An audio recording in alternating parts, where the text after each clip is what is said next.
Umiinit na naman ang usapin sa social media patungkol sa umano'y rivalidad sa pagitan ng dalawa sa pinakasikat na P-pop groups ngayon, ang BINI at SB19.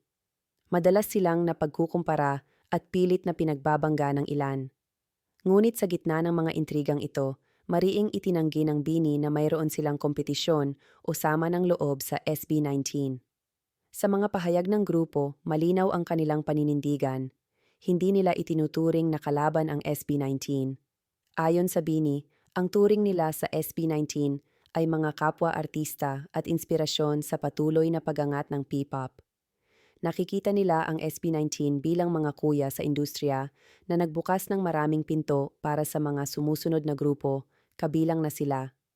Malaki umano ang respeto nila sa husay at mga tagumpay na naabot ng SB19, kapwa dito sa Pilipinas at sa ibang bansa.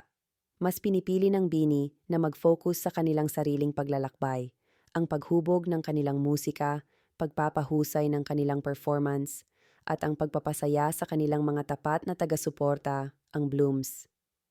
Para sa kanila, ang industriya ng musika, lalo na ang P-pop, ay may sapat na espasyo para sa lahat na umangat at magpakita ng kani-kanilang talento.